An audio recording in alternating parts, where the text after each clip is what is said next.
First night with the Duke episode 5ல என்ன நடக்குது பார்க்கலாம். அதுக்கு முன்னாடி நம்ம சேனலை சப்ஸ்கிரைப் பண்ணாங்க, சப்ஸ்கிரைப் பண்ணிக்கோங்க. கூடவே பக்கத்துல இருக்க பெல் ஐகானை கிளிக் பண்ணிக்கோங்க. மறக்காம ஒரு லைக் போடுங்க. வாங்க இப்ப வீடியோக்குள்ள போகலாம். லாஸ்ட் எபிசோட்ல ஹீரோக்கு கல்யாணம் பண்றதுக்காக செலக்ஷன் ப்ராசஸ் வைக்க போறதா கேள்விப்பட்டு ஹீரோனி அப்ளிகேஷன் கொடுக்கலான்னு போறாங்க. அதுல இருந்தா இந்த எபிசோட் ஸ்டார்ட் ஆகுது. ஹீரோனி ஓடி போறப்போ தடுக்கி கீழே விழுந்துடுறாங்க. அப்பதான் இந்த கதையில ஹீரோ தனக்கு சொந்தம் முடிவெடுத்து இருக்கிற சக்தியெல்லாம் ஒண்ணு திரட்டி மறுபடியும் ஓடுறாங்க. ரொம்ப லேட் ஆயிடுச்சு. டெட்லைன் முடியறதுக்கு ஹாஃப் அன் அவர் தான் இருக்கு. அப்போ ஹீரோ சொன்னதான் ஞாபகத்துக்கு வருது. முடிஞ்சா இறந்துப்போ, அப்போ உன்னை சேஸ் பண்ணிட்டு வருவேன்னு சொல்லுவாரு. அதை நினைச்சு பார்த்த ஹீரோனி என் உயிரை காப்பாத்துறதுக்காக அவர் உயிரை பணையம் வச்சாரு. என்னால இந்த விஷயத்த பண்ண முடியாதா? இந்த உலகத்திலே ரொம்ப பவர்ஃபுல்லான ஆளு நான் தான் சொல்லிட்டு அரண்மனைக்கு போறதுக்கு கண்டிப்பா அந்த நாவல்ல ஏதாவது சொல்யூஷன் இருக்கும்னு நாவலோட கதையை நினைச்சு பாக்குறாங்க. அதுல யூனியா அப்பாச்சோ அரண்மனைக்கு 1 மணிக்கு முன்னாடியே பொருட்களை கொண்டு போவார்னு போட்டிருக்கு. அவங்க இதை நினைச்சு பார்த்துட்டே இருக்கும்போது அவங்களுக்கு பின்னாடி சோ 2 குதிரை வண்டியில பொருட்களை எடுத்துட்டு போயிட்டு இருக்காரு. அதை பார்த்த ஹீரோனி அந்த வண்டியில ஏறலான்னு போறாங்க. ஆனா குதிரை வண்டி இல்லையா, அது வேகமா போயிடுது. ஹீரோனியால வண்டியை பிடிக்க முடியல. ஒரு இடத்துல பொண்ணுங்க சீசா விளையாடிட்டு இருக்காங்க. அதை பார்த்த ஹீரோனி அங்க போய் ஒரு பொண்ணு தள்ளி விட்டுட்டு அவ இடத்துல ஏறி நின்னுக்க இன்னொரு பொண்ணு எகிரி குதிக்க ஹீரோனி பறந்து போய் அந்த குதிரை வண்டியில விழுந்துடுறாங்க. அப்படியே கட் பண்ணி அரண்மனையை காமிக்க ஹீரோவை கல்யாணம் பண்ணிக்கிறதுக்காக ஏகப்பட்ட பொண்ணுங்க அப்ளிகேஷன் கொடுத்துருக்காங்களாம். இது வரைக்கும் இந்த மாதிரி எந்த ஒரு ராஜாக்குமே நடந்தது இல்லையா. டைம் வேற ஆகிக்கிட்டே இருக்கு. நல்ல வேலை டைம் முடியறதுக்குள்ள குதிரை வண்டிங்க அரண்மனை கிட்ட வந்துருது. ஹீரோனியும் வண்டியில இருந்து இறங்கி அரண்மனை நோக்கி குடு குடுன்னு ஓடுறாங்க. அதுக்குள்ள டைம் ஆயிடுச்சுன்னு கேட்டை மூடுறாங்க. அதை பார்த்த ஹீரோனி 1 நிமிஷம் இருங்கன்னு கத்துறாங்க. ஆனா கேட்டை மூடிடுறாங்க. மறுபடியும் ஹீரோனி அவங்க தங்கி இருந்த இடத்துக்கு போக அங்க ஒரே ரத்தமா இருக்கு. ஹீரோக்கு தான் ஏதோ ஆயிடுச்சுன்னு நினைச்சு ஹீரோவை தேடுறாங்க. ஆனா ஹீரோ அங்க இல்ல. ஐயோ என்ன ஆச்சுன்னு தெரியலேன்னு ஃபீல் பண்ணிட்டே இருக்கும்போது யாரோ வர சத்தம் கேக்குது. பயந்துகிட்டே திரும்பி பாக்குறாங்க. நல்ல வேலை வந்தது ஹீரோ தான். ஹீரோ வேட்டையாட போயிருக்கார் போல இருக்கு. வந்தவர் சரியான நேரத்துக்கு சாப்பிடணும். ஏன் பசிக்கலையான்னு கேக்குறாரு. அவரை பார்த்ததுக்கு அப்புறம் தான் ஹீரோனிக்கு நிம்மதியா இருக்கு. இதுக்கப்புறம் உங்களை பார்க்கவே முடியாது, இறந்து போயிட்டீங்கன்னு நினைச்சேன்னு சொல்லிக்கிட்டு ஹீரோவை கட்டி பிடிச்சுக்கிறாங்க. அடுத்ததான் ஹீரோனிக்கு சாப்பாடு ஊட்டி விட்டுக்கிட்டு நீ ஓடி போயிட்டேன்னு நினைச்சேன்னு சொல்றாரு. நான் ஓடி போகல, இதுக்காக தான் போனேன்னு சொல்லிட்டு அந்த நோட்டீஸ குடுக்கறாங்க. ஹீரோவும் அதை வாங்கி படிச்சு பார்த்துட்டு கசக்கி நெருப்புல போட்டுறாரு. யாராவது தனக்கு தெரியாமலே கல்யாணம் பண்ணிப்பாங்களான்னு கேக்குறாரு. உங்க கல்யாணத்துக்காக ஒரு டீமை செட் பண்ணிட்டாங்க. இன்னைக்கு அப்ளிகேஷனையும் வாங்கிட்டாங்க. அவங்க சொல்றதெல்லாம் செய்யறதுக்கு நான் கோழை கிடையாது. ராஜ குடும்பத்துக்குன்னு ரூல்ஸும் ப்ரொசீஜர்ஸும் இருக்கு. நீங்களும் அந்த குடும்பத்துல ஒருத்தர் தானே, இது உங்களுக்கு தெரியாதா? அப்புறம் அப்ளிகேஷன் கொடுத்தவங்க எல்லாம் வருத்தப்பட மாட்டாங்களா? கல்யாணம் பண்ணிக்கிறது விளையாட்டு கிடையாது. சலிப்போட வாழ்க்கைய வாழ முடியாது. அவங்க அப்படி சொன்ன உடனே ஹீரோ திரும்பி அவங்கள பார்க்க நான் கூட அப்ளிகேஷன் கொடுத்திருக்கேன்னு சொல்றாங்க. அப்படியே கட் பண்ணி அதுக்கப்புறம் என்ன நடந்துச்சுன்னு காமிக்கிறாங்க. ஹீரோனி 1 நிமிஷம் இருங்கன்னு கத்த, ஆனா அவங்க காதலியே வாங்காம கேட்டை க்ளோஸ் பண்ண போறாங்க. அப்ப ஹீரோனி ஒரு காலை உதற அந்த கால்ல இருந்த ஷூ பறந்து போய் ஒரு ஆபீசர் முகத்திலேயே பட்டுடுது. அதனால அவரு கீழே விழுந்துடுறாரு. மத்தவங்களாம் ஓடி வந்து அந்த ஆபீசருக்கு என்ன ஆச்சுன்னு பார்க்க அந்த கேப்ல ஹீரோனி உள்ள போயிடுறாங்க. அந்த ஆபீசருக்கு 2 கண்ணுலயுமே ஆடி. அப்ப ஹீரோனி டைம் ஆடிச்சு, அதனாலதான் அவசர அவசரமா ஓடி வந்தேன், ஆனா டைம்குள்ள வந்துட்டேன்னு சொல்றாங்க. அது மட்டும் இல்ல, அவங்க செருப்பை தூக்கி வீசினதுக்காக மன்னிப்பும் கேக்குறாங்க. அதுக்கு அந்த ஆபீசர் சரிமா நான் உன்னை மன்னிச்சிட்டேனே வச்சுக்கோ, அப்ளிகேஷன் எங்கன்னு கேட்க ஹீரோனி தேடி பாக்குறாங்க. ஆனா வர வழியில மிஸ் பண்ணிட்டாங்க போல இருக்கு. அதை பார்த்து அந்த ஆபீசர் ஹீரோனி திருப்பி அனுப்ப சொல்ல, ஆனா ஹீரோனி விட்டு கொடுக்கறதா இல்ல. அவங்க கிட்ட இருந்த பேனாவை வாங்கி அவங்க ட்ரெஸ்ஸுக்கு வச்சு அதுலயே அப்ளிகேஷன் எழுதி கொடுக்கறாங்க. கொடுக்கறப்போ அந்த ஆபீசர் கிட்ட அவங்க சீஃப் ஸ்டேட் மினிஸ்டரோட சின்ன பொண்ணு ஹீரோனின்னு சொல்லி கொடுக்கறாங்க. ஸ்டேட் மினிஸ்டரோட பொண்ணுன்னு தெரிஞ்ச உடனே அந்த ஆபீசரும் அப்ளிகேஷனை வாங்கிக்கிறாரு. பிளாஷ்பேக் அதோட முடிய அதை கேட்ட ஹீரோ ஹீரோனியே வச்ச கண்ணு வாங்காம பாக்க, ஏன் இப்படி பாக்குறீங்க, என்ன நினைச்சா பெருமையா இல்லையான்னு கேக்குறாங்க. நீ கல்யாணம் பண்ணிக்க மாட்டேன்னு நினைச்சேன், 2-3 நாளைக்கு முன்னாடி கூட கல்யாணம் வேண்டான்னு ஓடி போனீங்க. ஹீரோனியும் ஆமான்னு சொல்ல, ஓடி போறதுக்கு இது ஒரு நல்ல சான்ஸ் இருக்கலாம், அப்புறம் எதுக்காக மனசு மாறின? என்ன பிடிக்கலன்னு நினைச்சேன், உங்களை பிடிக்காமலாம் இல்ல, கொஞ்சம் பயமா இருந்துச்சு. நீ ஓடி போயிருந்தாலும் நான் உன்னை கண்டுபிடிச்சிருப்பேன், அப்புறம் எதுக்காக மனசை மாத்திக்கிட்டேன்னு கேட்க, எனக்கு உங்களை பார்த்தெல்லாம் பயம் கிடையாது, என்ன பார்த்துதான் பயம். சேம் சிச்சுவேஷன் மறுபடியும் ரிப்பீட் ஆக கூடாதுன்னு நினைச்சேன். அப்படி சொன்னவங்க காலேஜ்ல நடந்ததை நினைச்சு பாக்குறாங்க. நீங்க நினைக்கிற மாதிரி நான் அன்பானவளோ இன்னசென்ட்டோ கிடையாது. நான் அப்படி நினைச்சதே கிடையாது. நான் நினைச்சதை விட நீ ரொம்ப அரகன். இப்பதான் உன்னை பத்தி ரொம்ப பெருமையா பேசுன. நீ கண்ணியமா நடந்துக்கணும். அப்படி நடந்துகிட்டாதான் பட்டாம்பூச்சி பூக்கிட்ட மயங்குற மாதிரி உன்னை காதலிக்க முடியும். நான் அந்த அர்த்தத்துல சொல்லலன்னு ஹீரோனி சொல்ல, ஆனா நீ சொன்னது அப்படிதான் இருந்துச்சு. நீ அன்யூஷுவலா இருக்கிறன்னு தெரியும். ஏதோ பயங்கரமான காரியம் பண்ணிட்ட மாதிரி ரொம்ப சீரியஸா வித்தியாசமா பெருமையா பேசுற. மறுபடியும் அதே மாதிரி நடக்க கூடாதுன்னு ஹீரோனி சொல்ல, ஹீரோக்கு அது புரியல. நானே தானே உன்னை காதலிச்சேன், இதுல உன் தப்பு என்னன்னு கேக்குறாரு. அதுக்கு ஹீரோனி கதை பிரகாரம் நீங்க ஃபீமேல் லீடுக்கு தான் சொந்தம்னு சொல்றா. அதை கேட்ட ஹீரோ, அன்னைக்கு ராத்திரி கூட நீ என்ன பார்த்து மெயில் லீடுன்னு சொன்னல. அதை கேட்ட ஹீரோனி மனசுக்குள்ளவே, நீங்க யூனியாவை தான் காதலிச்சிருக்கணும், அவ இடத்த நான் எடுத்துக்கிட்டா ஓகேவா? மனசுக்குள்ளவே கேள்வி கேட்ட ஹீரோனி ஹீரோ கிட்ட, நான் ஒரு சைடு கேரக்டர் தான், யாருக்கும் என்ன பிடிக்காது, ஏன் என் பேரு கூட யாருக்கும் தெரியாது, எல்லாமே என்னாலதான் தப்பா போச்சுன்னு சொல்றாங்க. இங்க பாரு, நான் தான் உன்னை தேர்ந்தெடுத்தேன், நீ சொன்ன மாதிரி நான் மெயில் லீடுனா நான் உன்னை ஃபீமேல் லீடா சூஸ் பண்றேன். நானா ஃபீமேல் லீடுன்னு ஹீரோனி கேட்க, அதுக்கு ஹீரோ, அது ஒன்னும் சாதாரண விஷயம் கிடையாது, குயின் மதரும் சாதாரண ஆள் கிடையாது, திடீர்னு ராஜ குடும்பத்தை சேர்ந்தவங்க என் கல்யாணத்தை பிளான் பண்றாங்கன்னா கண்டிப்பா ஏதோ காரணம் இருக்கும். செலக்ஷன் ப்ராசஸ் ஈஸியா இருந்தாலும் ஃபன்னா இருக்காது. ஒருவேளை நமக்கு கல்யாணம் ஆச்சுன்னா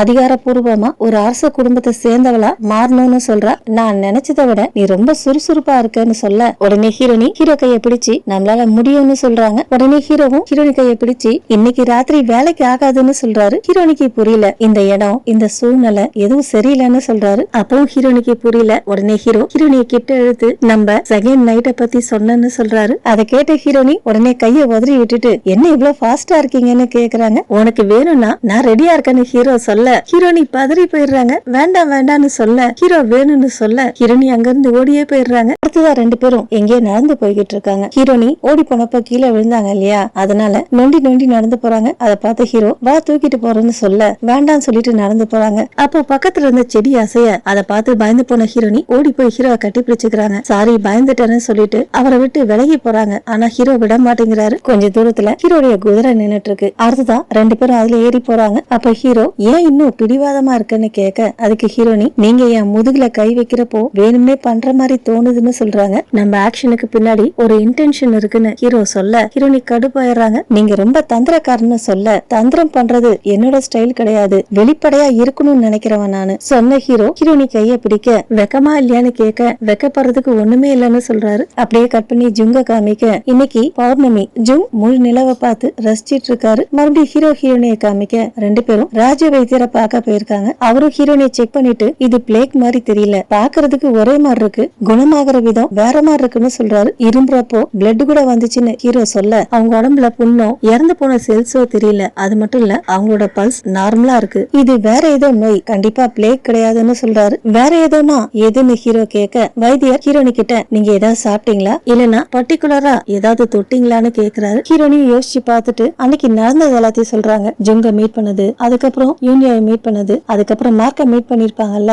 அதையும் சொல்றாங்க. இன்னொரு பக்கம் ஹீரோனி அம்மாவும் பேங்கும் ஹீரோனி நல்லபடியா குணமாகி சீக்கிரமா வீட்டுக்கு வரணும்னு சாமி கும்பிடுறாங்க. அவங்களுக்கு பக்கத்திலேயே 3 அண்ணன்களும் அப்பாவும் இருக்கிறாங்க. அவங்கள பார்த்த அம்மா இங்க நிக்கிறதுக்கு பதிலா உள்ள போங்கன்னு சொல்றாங்க. எங்களுக்கு இது மேல எல்லாம் நம்பிக்கை இல்லைன்னு அப்பா சொல்ல, நம்பிக்கை இல்லையா, நம்ம பொண்ணு ஆபத்துல இருக்கிறா, மூட நம்பிக்கையோ எதுவோ எனக்கு அதை பத்தி எல்லாம் கவலை கிடையாது, என் பொண்ணு குணமாகி வந்தா போதும்னு சொல்றாங்க. பேங்கும் அம்மாக்கு சப்போர்ட் பண்ணி பேசுறாங்க. அதை கேட்ட அப்பா, என் பொண்ணு நல்லபடியா குணமாகி வந்தானா அவ ஆசையை நிறைவேற்றுறேன்னு அவரும் சாமி கும்பிடுறாரு. அடுத்ததா 3 அண்ணன்களும் ஹீரோனிக்காக வேண்டிக்கிறாங்க. அப்போ ஹீரோனி குரல் கேக்குது. அதை கேட்ட சின்ன இப்ப கூட அவ குரல் கேக்குற மாதிரியே இருக்குன்னு சொல்றான். பார்த்தாக்க உண்மையாவே ஹீரோனி வராங்க. ஆனா ஹீரோ அவங்கள தூக்கிட்டு வராரு. அம்மா அப்பாவை பார்த்த உடனே கீழே விட்டுறாரு. அப்புறம் என்ன, குடும்பமே பாசமழை பொழியுது. அப்ப அப்பா ஹீரோவை பார்த்து, நீங்க என்ன விஷயமா வந்திருக்கீங்கன்னு கேட்க, அதுக்கு ஹீரோனி, நான் இப்போ நல்லபடியா குணமாகி வந்ததுக்கு அவருதான் காரணம், அவருதான் என்ன காப்பாத்தினார்னு சொல்றாங்க. அப்பா தேங்க்ஸ் சொல்ல, அம்மா உள்ள வாங்கன்னு கூப்பிடுறாங்க. அதுக்கு ஹீரோ, இல்ல நான் கிளம்புறேன் நீங்க போங்கன்னு சொல்ல, அம்மாவும் அப்பாவும் போயிடுறாங்க. அப்ப ஹீரோனி, கிளம்புறீங்களான்னு கேட்க, இன்னைக்கு ராத்திரி நாம 2 பேரும் ஒன்னா இருந்தோம்னா கண்டிப்பா ஆபத்தான விஷயம் நடக்கும்னு சொல்றாரு. அத அரையும் குறையுமா சின்ன அண்ணனும் நடு அண்ணனும் கேட்டுட்டு, ஆபத்தான விஷயமா, என்ன அது, அசாசன் இல்லனா வால் வீரர்கள் வருவாங்களான்னு கேக்குறாங்க. உங்களுக்கு அந்த ஆபத்தை பத்தி எல்லாம் தெரியாதுன்னு ஹீரோ சொல்ல, 2 பேரும் போயிடுறாங்க. அப்ப ஹீரோ ஹீரோனி கையில ஏதோ சில பொட்டலங்களை கொடுத்துட்டு போயிடுறாரு. பொழுது விடிஞ்ச உடனே ஹீரோ குயின் மதரை போய் பாக்குறாரு. அது மேக்கப் போட்டுக்கிட்டே என்ன பார்க்க வந்ததுக்கு என்ன காரணம்னு கேக்குது. எனக்கு தெரியாமலே என் கல்யாணத்தை அரேஞ்ச் பண்ணதா கேள்விப்பட்டேன், அப்புறம் எப்படி வராம இருக்க முடியும், ராயல் மேரேஜ் எல்லாம் இன்டர்னல் கோர்ட்டுக்குள்ள நடக்கணும், உனக்கு இது தெரியாதா, நான் இளவரசன் கிடையாது, அதனால இந்த செலக்ஷனை நிறுத்துங்கன்னு ஹீரோ சொல்ல, செலக்ஷன் மூலமா உனக்கு ஏத்த நல்ல பொண்ணா நான் தேர்ந்தெடுப்பேன், இந்த பாட்டிமா ஃபீலிங்ஸ பத்தி நீ கவலைப்படலையான்னு கேட்க, நான் ஏற்கனவே எனக்கான ஒருத்தியை தேர்ந்தெடுத்துட்டேன், எனக்கும் தெரியும், ஆனா பர்சனல் ஃபீலிங்ஸ்க்காக ராயல் மேரேஜ் நடக்க கூடாது, நான் நினைச்சதை விட நீ அப்பாவியா இருக்க, வேணும்னா உனக்கு பிடிச்ச அந்த பொண்ணை துணைவியா வச்சுக்கோன்னு சொல்றாங்க. எனக்கு ஒரே ஒரு பொண்ணு மட்டும்தான் வைஃபா இருப்பான்னு ஹீரோ சொல்ல, பாட்டி கடுப்பாயிடுது. என்கிட்ட ஆர்கியூ பண்ணாத, என்ன இன்சல்ட் பண்ற மாதிரி இருக்கு, இங்க இருந்து போன்னு சொல்லுது. ஹீரோ கிளம்புறப்போ நல்லா ஞாபகத்துல வச்சுக்கோங்க, உங்க மனசை மாத்துறதுக்காக உங்களுக்கு பொலைட்டா கடைசி சான்ஸ் கொடுக்குறேன், அதுக்கப்புறம் உங்க இஷ்டம், ஆனா முடிவு எனக்கு பிடிச்ச மாதிரி தான் இருக்கும்னு சொல்றாரு. நீ சொல்றதுக்கு என்ன அர்த்தம்? கடைசியில எனக்கு பிடிச்ச பொண்ணதான் நான் தேர்ந்தெடுப்பேன்னு சொல்லிட்டு ஹீரோ போயிடுறாரு. பாட்டி ஹீரோ கூப்பிடுது, ஆனா ஹீரோ கண்டுக்கவே இல்ல. ஹீரோ பாட்டி ரூம்ல இருந்து வெளியே வர அவ ஹீரோவை பாத்துறா. உடனே ஹீரோ கிட்ட ஓடி வந்து, நான் உங்களை பாப்பனே நினைக்கல, குயின் மதரை பாத்துட்டு வரீங்களா? ஹீரோ ஆமான்னு சொல்ல, நானும் அவங்கள பாக்கதான் வந்தேன்னு சொல்றா. சர்வசாதாரணமா அவங்க சேம்பருக்குள்ள உன்னால போக முடியுதுன்னா நீ அவங்களுக்கு ரொம்ப க்ளோஸ் போல இருக்கு, அவங்க சொந்தக்காரங்களையே என்னதான் அவங்களுக்கு ரொம்ப பிடிக்கும்னு சொல்ற, அப்படின்னா நீ அவங்களோட சொந்தக்காரியான்னு ஹீரோ கேட்க, ஆமா செலக்ஷன் ப்ராசஸ்க்கு என் அப்ளிகேஷனை கூட அனுப்பியிருக்கேன்னு அவ குழஞ்சு பேச, இந்த பிரச்சனைக்கு இவதான் காரணம்னு ஹீரோக்கு புரிஞ்சிருது. அதனால ஹீரோ அவ பேச்ச கண்டுக்காம போயிடுறாரு. அடுத்ததா ஹீரோ அவருக்கு நம்பிக்கையா இருக்க ஒருத்தர் கிட்ட ஊருக்குள்ள ஃபாரினர் யாராவது இருக்கிறாங்களான்னு செக் பண்ண சொல்றாரு. அவரும் உடனே செக் பண்ணி சொல்றேன்னு சொல்ல, அதுக்கு ஹீரோ இன்னொரு விஷயம், நான் சொல்ற ஒருத்தரை கண்காணிக்கணும்னு சொல்றாரு. இன்னொரு பக்கம் ஹீரோனி செலக்ஷன் ப்ராசஸ்க்கு அப்ளிகேஷன் போட்டாங்க இல்லையா, அத பத்தி அம்மா அப்பா கிட்ட சொல்றாங்க. அதை கேட்ட அப்பா, எங்க கிட்ட டிஸ்கஸ் பண்ணாம இவ்வளவு பெரிய முடிவு எடுப்பேன்னு நினைச்சே பாக்கல, ஹீரோ ஒன்னு மிரட்டினாரான்னு கேக்குறாரு. அவர் எதுவும் பண்ணல, எனக்கு அவரு வேணும், அதனாலதான் அப்ளை பண்ண, பிளீஸ் அனுமதி கொடுங்கன்னு கேக்குறாங்க. அப்பா முடியாதுன்னு சொல்ல அம்மா அனுமதி கொடுக்க சொல்றாங்க. ஏன் இப்படி பண்றேன்னு அப்பா கேட்க, அவ நல்லபடியா ரிட்டர்ன் வந்தாக்க அவ ஆசைய நிறைவேற்றுறேன்னு சொன்னீங்கல்ல, கொடுத்த வாக்க காப்பாத்தணும்னு சொல்றாங்க. நாம நம்ம பொண்ணை தடுத்தாகணும்னு அப்பா சொல்ல, எதுக்காக தடுக்கணும், அவளுக்கு சப்போர்ட் பண்ணணும், நான் தான் அவளை பேத்தேன், நான் தான் வளர்த்தேன், ஆனா இது வரைக்கும் அவ எடுத்த எந்த முடிவும் எனக்கு சந்தோஷத்தை கொடுத்தது இல்ல, அவ அண்ணனுங்களுக்கு முன்னாடி கல்யாணம் பண்ணணும்னு ஆசைப்பட்டு கஷ்டமான செலக்ஷன் ப்ராசஸ்ல கலந்துக்கணும்னு நினைச்சிருக்கா, அவ தைரியத்தை நினைச்சு பெருமைப்படுறான்னு சொல்றாங்க. அப்ப அப்பா, அம்மாடி நீ நினைக்கிற மாதிரி அந்த செலக்ஷன் ப்ராசஸ் சிம்பிளா இருக்காது, தெரிஞ்சும் கலந்துக்க போறியாமான்னு கேட்க, அதுக்கு ஹீரோனி, அப்பா உங்க கவலை எனக்கு புரியுது, இந்த செலக்ஷன்ல நான் கலந்துக்கலனா கண்டிப்பா அப்புறம் வருத்தப்படுவேன்னு சொல்றாங்க. அப்பாக்கு நம்பிக்கை இல்ல,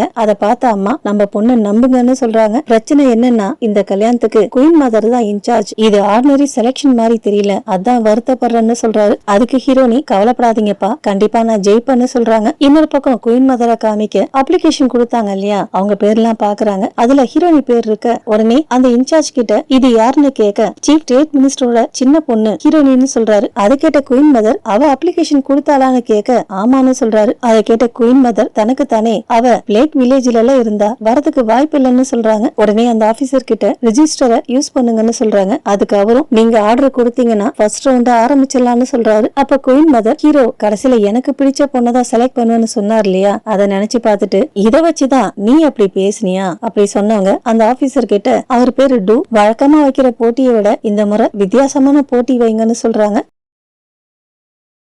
மறுநாள் ஹீரோனி போட்டிக்காக கிளம்புறாங்க. வீட்டுல இருக்க எல்லார்கிட்டையும் நம்ம குடும்பத்துக்கு பெருமை கொண்டு வரேன்னு சொல்லிட்டு போறாங்க. பல்லாக்குல உட்கார்ந்த ஹீரோனி என்னென்ன போட்டி நடக்கும்னு நினைச்சு பாக்குறாங்க. ஃபர்ஸ்ட் ரவுண்ட் பேசிக் ரவுண்டா, ரெண்டாவது கல்டிவேஷனா, மூணாவது கேரக்டர் அண்ட் விஸ்டம். புக்ல படிச்சதை வச்சு போட்டியை பத்தி நல்லாவே தெரியும்னு ரொம்ப சந்தோஷமா இருக்காங்க. அடுத்ததா ஜுங்க காமிக்க, ஜுங் ஏதோ எழுதிட்டு இருக்காரு. அப்ப உள்ள வந்த ஒரு மந்திரி ஜுங்கு கிட்ட போட்டிக்கு உண்டான மெட்டீரியல் எல்லாம் ரெடி ஆயிடுச்சான்னு கேட்க, ரெடி ஆயிடுச்சுன்னு சொல்றாரு. அவரு ஜுங்கு எழுதிருந்த பேப்பரை பார்த்துட்டு பாக்குறதுக்கு ரொம்ப நல்லா இருக்குன்னு சொல்றாரு. அவரு அங்கிருந்து போனதுக்கு அப்புறம் கூட வேலை பார்க்கற 2 பேர் சாப்பிட போறாங்க. போறப்போ சீக்கிரமாவே இளவரசனுக்கு இளவரசியை தேர்ந்தெடுக்கிற போட்டி நடக்க போகுதுன்னு பேசிக்கிட்டே போறாங்க. அதை கிட்ட ஜூ யாருக்கு, நம்ம ஹீரோக்கான கேட்க, அப்படியே கட் பண்ணி போட்டி நடக்கிற இடத்த காமிக்க, போட்டிக்கு அப்ளை பண்ண பொண்ணுங்களா வராங்க. அங்க யூனியாவும் இருக்கா. அவளை பார்த்த ஹீரோனி, யூனியே நீ இங்க என்ன பண்றேன்னு கேட்க, அதுக்கு அவ, என் அப்பா வற்புறுத்தினாரு, அதனாலதான் நான் போட்டியில கலந்துக்கிட்டேன்னு சொல்றா. அதை கேட்ட ஹீரோனி மனசுக்குள்ளவே, அவ எனக்கு போட்டியா இந்த செலக்ஷன்ல கலந்துக்கிறாளா, ஒருவேளை ஹீரோவும் யூனியாவும் மறுபடியும் ஒண்ணு சேருவாங்களா, இந்த உலகத்துல எதையுமே ப்ரெடிக்ட் பண்ண முடியலன்னு சொல்றாங்க. அப்ப யூனியா, என்ன தப்பா எடுத்துக்கல, எனக்கு இப்பவும் ஹீரோ பார்த்தா பயமா இருக்கு, எனக்கு அவரை பிடிக்கல, கனவுல கூட அவரை கல்யாணம் பண்ணிக்க விரும்பலன்னு சொல்றா. அப்போ இங்க இருக்கிறது ஓகேவான்னு ஹீரோனி கேட்க, என் அப்பா இது அவரோட கனவுன்னு சொன்னாரு, புரியுதுன்னு ஹீரோனி சொல்ல, உங்களுக்கும் ஹீரோக்கும் நடுவுல நான் வரமாட்டேன்னு நினைக்கிறேன், கவலைப்படாதீங்க, சீக்கிரமா எப்படியாவது போட்டியில இருந்து போயிடுறேன்னு சொல்றா. அப்படியே ஹீரோனி ஜெயிக்கணும்னு வாழ்த்து சொல்றா. அத ஹவா கேட்டா போல இருக்கு. கோமா அங்க வந்தவ ரொம்ப அசிங்கமா கேவலமான சத்தம்லாம் என் காதுல விழுதுன்னு சொல்றா. அடுத்ததா ஹீரோனிய பார்த்து, இவ என்ன இங்க பண்றா, உடம்பு எப்படி சரியாச்சுன்னு யோசிக்கிறா. அப்ப ஹீரோனி, என்ன பேய பார்த்த மாதிரி முழிக்கிறீங்கன்னு கேட்க, என்ன பார்த்ததுல உனக்கும் சந்தோஷம் இல்லைன்னு எனக்கு தெரியும், இந்த உலகம் முடிவுக்கு வரப்போகுது போல இருக்கு, ஏன்னா நாய் மாடு கூட செலக்ஷன்ல கலந்துக்குது, நாய் மாடா, ரொம்ப ஓவரா பேசாதன்னு ஹீரோனி சொல்ல, அவ அவளோட கோவம் மொத்தத்தையும் யூனியா மேல காமிக்கிறா. பணக்காரங்களுக்கும் உன்ன மாதிரி ஏழைக்கும் உள்ள வித்தியாசத்தை காமிக்கிறேன்னு சொல்றா. ஃபர்ஸ்ட் ரவுண்ட்லயே நான் தோத்து போயிடுவேன்னு யூனிய சொல்ல அதுக்கு ஹீரோனி நீ கலந்துக்காம அது தெரியாதுன்னு சொல்றாங்க. அதுக்கு ஹவா அப்பா என்ன ஃப்ரெண்ட்ஷிப், அழுக்கான விஷயத்துக்கிட்ட இருந்தோம்னா கடைசியில நாமளும் அழுக்காயிடுவோம். அதுக்கு ஹீரோனி ஹவாக்கு நல்ல மோஸ்கட் கொடுக்க நீ என்னோட வார்னிங்க இக்னோர் பண்றல்ல, இந்த அப்பாவி முகத்துக்கு பின்னாடி தந்திரமான இன்னொரு முகம் இருக்கு, அத பத்தி உனக்கு தெரியாது, எனக்கு தெரிஞ்ச முகத்தை நான் பாத்துக்கிறேன், உன் வேலைய பாருன்னு ஹீரோனி சொல்ல ஹவா கடுப்பாயிடுறா. அடுத்ததா போட்டிக்கு எல்லாரையும் லைனா வர சொல்றாங்க. உள்ள போகும்போதே ஒரு கேடயத்தை வச்சிருக்காங்க. அது கைப்பிடியில கால் வச்சு உள்ள போகணும். ஃபர்ஸ்ட் போனவங்க எல்லாம் கரெக்டா போயிடுறாங்க. ஹீரோனி அதை கவனிக்கல. அதுல கால் வச்சு போறப்போ தடுமாறி கீழே விழ போயிடுறாங்க. ஆனா விழல. அது மட்டும் இல்ல, ஹீரோனியால அந்த கைப்பிடி வளைஞ்சு போயிடுது. அடுத்ததா எல்லாருக்கும் ஒரே ட்ரெஸ் கொடுத்திருக்காங்க. எல்லாரும் ரெடி ஆயிட்டு நிக்க ஃபர்ஸ்ட் ரவுண்ட் ஆரம்பிக்குது. அப்போ டூ சொல்றாரு குயின் மதர் தான் உங்களுக்காக இந்த டாஸ்க கொடுத்திருக்காங்க. அந்த டாஸ்கோட பேரு ட்ரைலதான் ஃபிட்னஸ் பேட்டில்லாம். அங்க இருக்க யாருக்குமே அத பத்தி தெரியல. ஆனா ஹவா மட்டும் சந்தோஷமா இருக்கா. ஏன்னா குயின் மதர் ஏற்கனவே அவகிட்ட சொல்லிட்டு இருக்காங்க இன்டெலிஜென்ஸ், இதயம், ஹெல்த் இந்த மூணும் ஒரு பொண்ணுக்கு ரொம்ப முக்கியம். குறிப்பா ராயல் உமன் மத்தவங்களை விட ரொம்ப ஸ்ட்ராங்கா இருக்கணும்னு சொல்றாங்க. அடுத்ததா போட்டி ஆரம்பமாகுது. ஒரு இரும்பு குண்டை காமிச்சு அத கொஞ்சம் தூரத்துல இருக்க கோட்டை தாண்டி போட்டாக்கதான் ஃபர்ஸ்ட் ரவுண்ட்ல பாஸ் ஆனவங்கன்னு அர்த்தம்னு சொல்றாரு. முதல்ல ஹவா தான் தூக்கி போடுறா. ஈஸியா தூக்கி போட்டு பாஸ் ஆயிடுறா. தூக்கி போட்டதுக்கு அப்புறம் தான் விஷயம் தெரியுது அவ தூக்கி போட்டது ஃபேக்கான குண்டு. ஹவாக்கு அப்புறம் நிறைய பேர் தூக்கி போடுறாங்க. சில பேரால தூக்கி போட முடியுது, சில பேர் ஜெயிக்கிறாங்க, சில பேர் தோக்குறாங்க, ஒரு சில பேரால அந்த வெயிட்ட தூக்க கூட முடியல. யூனியாவும் அந்த போட்டியில ஜெயிச்சிடுறாங்க. கடைசியா ஹீரோனி வராங்க. அவங்க கிட்ட அந்த குண்டை கொடுக்க அது ரொம்ப வெயிட்டா இருக்கு. அநேகமா இது குயின் மதரோட சதி போல இருக்கு. தூரத்துல இருந்து யூனியா உங்களால முடியும்னு தைரியம் சொல்றா. ஹீரோனியும் தனக்கு தானே பயப்படாத, ஸ்போர்ட்ஸ் ஒரு வகை சயின்ஸ் தான் சொல்லிட்டு அந்த உருண்டையை தூக்கி போட அவங்களும் பாஸ் ஆயிடுறாங்க. தூரத்துல இருந்து பைனாகுலர் வழியா ஹீரோங்க நடக்கிற போட்டிய பாத்துட்டு இருக்காரு. அப்போ ஒரு கை வந்து பைனாகுலரை மறைக்க திரும்பி பார்த்தாக்க ஜூம் நின்னுட்டு இருக்காரு. இங்க என்ன பண்றேன்னு ஹீரோ கேட்க உன் கல்யாணத்துக்காக தான் இந்த போட்டி நடக்குதாமே, ஏன் என்கிட்ட சொல்லலன்னு கேக்குறாரு. ஹீரோ விவரத்தை சொல்ல உனக்கு தெரியாம இந்த போட்டியை ஏற்பாடு பண்ணிருக்காங்களா, கடைசியா நீயும் கஷ்டப்படுறியான்னு கேக்குறாரு. அந்த அளவுக்கு கஷ்டமா இல்ல, ரொம்ப கான்பிடென்டா இருக்காத, ஒருவேளை வேற யாரையாவது செலக்ட் பண்ணிட்டா அப்புறம் என்ன பண்ணுவ, செலக்ஷன் ரிசல்ட்ட என்னால கேன்சல் பண்ண முடியும்னு சொல்றாரு. உன்னால முடியும்னா இந்த போட்டியை நடக்க விடாம தடுக்கலாம்ல, போட்டியை ஏன் நடக்க விட்ட, இதுவும் வேட்டை மாதிரிதான், எல்லாத்துக்கும் ஒரு தருணம் வரணும்ல. ஜிம்முக்கு ஒண்ணும் புரியல, வேட்டையான்னு கேக்குறாரு. இந்த போட்டி ஆரம்பிச்சதுல இருந்தே சந்தேகமா இருக்கு, அதனால காரணத்தை கண்டுபிடிக்கணும்னு சொல்லிட்டு மறுபடியும் பைனாகுலர் வழியா போட்டிய பாக்குறாரு. அப்ப ஜூம் ஹீரோ கையில இருந்த பைனாகுலரை வாங்கி அவரு பாக்க போட்டி நடக்கிற இடத்துல யூனியா இருக்கிறத பாத்துறாரு. அடுத்த போட்டி ஆரம்பமாகுது. அம்பு விடுற போட்டி. வட்டத்துக்குள்ள யாரு அம்பு விடுறாங்களோ அவங்கதான் ஜெயிச்சதா அர்த்தம். முதல்ல யூனியா தான் அம்பு விடுறாங்க. வட்டத்துக்குள்ள அம்பு போய் பாய அவங்க பாஸ் ஆயிடுறாங்க. அடுத்ததா ஹவா இந்த முறையும் ஃப்ராட் பண்றா. அவளுக்கு அம்பு விடவே தெரியல. அதனால அவளுக்கு ஆப்போசிட் சைட்ல இருக்க போர்ட ரெண்டு பேர் அவ அம்புக்கு நேரா இங்கேயும் அங்கேயும் மாத்தி மாத்தி வைக்கிறாங்க. அத பார்த்த ஹீரோனி அங்க ஏதோ தப்பு நடக்குதுன்னு சொல்ல, ஆனா அவங்க சொன்னதை யாருமே கண்டுக்கல. வழக்கம் போல ஹவா ஃப்ராட் பண்ணி அந்த ரவுண்ட்லயும் ஜெயிச்சிடறா. அத பார்த்த ஹீரோனி இது நியாயம் கிடையாதுன்னு சொல்ல, அதுக்கு டூ நான் 10 எண்றதுக்குள்ள நீ அம்ப விடணும், இல்லனா உன்னை டிஸ்குவாலிஃபை பண்ணிடுவேன்னு சொல்றாரு. ஹீரோனியும் அம்பையும் வில்லையும் கையில எடுக்க அந்நேரம் பார்த்து பலத்த காத்து வீசுது. அத பார்த்த ராஜ குடும்பத்தை சேர்ந்த பொண்ணுங்கெல்லாம் இவ்வளவு பலத்த காத்து வீசுனாக்க நல்லா அம்பு விடுறவங்களால கூட ஒழுங்கா விட முடியாதுன்னு சொல்றாங்க. அதை கேட்ட குயின் மதர் அவளோட விதியில இதுவும் ஒரு அங்கம் போல இருக்கு சொல்லிட்டு சிரிக்கிறாங்க. அவங்க சொன்னதை அந்த சின்ன பையன் பின்னாடி இருந்து கேட்டுட்டு இருக்கான். நீ சீட் பண்ணிட்டு அவளோட விதிய பத்தி பேசுறியா, நான் அவளோட விதிய மாத்திரன்னு அவன் கையில இருந்த மூலிகை செடியில இருந்த பூவை பிச்சு ஊதி விடுறான். இன்னொரு பக்கம் டூ கவுண்ட் டவுன் பண்ண ஆரம்பிச்சிட்டாரு. அதை பார்த்த யூனியா சீக்கிரமா ஹீரோனி அம்ப விடணும்னு சொல்றாங்க. அவரு ஒண்ணு சொல்லி முடிக்க ஹீரோனி அம்ப விடுறாங்க. அவங்களுக்கு நேரா இருந்த புல் செய்ய குத்தி தொலைச்சி அதுக்கு பின்னாடி இருந்த போர்ட்ல போய் அம்பு பாஞ்சு நிக்குது. அதை பார்த்த பாட்டிமாக்கே ரொம்ப அதிர்ச்சியா இருக்கு. அதை பார்த்த டூவும் பாராட்டுறாரு. இன்னொரு பக்கம் ஹீரோ காமிக்க ஹீரோக்கு ஊருக்குள்ள வந்த ஃபாரினர் யாருன்னு தெரிஞ்சிருது. அதான் மார்க்க பத்தி தெரிஞ்சிருது. அவரு 6 நாளைக்கு முன்னதான் இங்க வந்தாராம். அவரும் ஹீரோனியும் எங்கெங்க போனாங்க, அதுக்கப்புறம் துணிக்கடை ஓனர் மூலமா தானே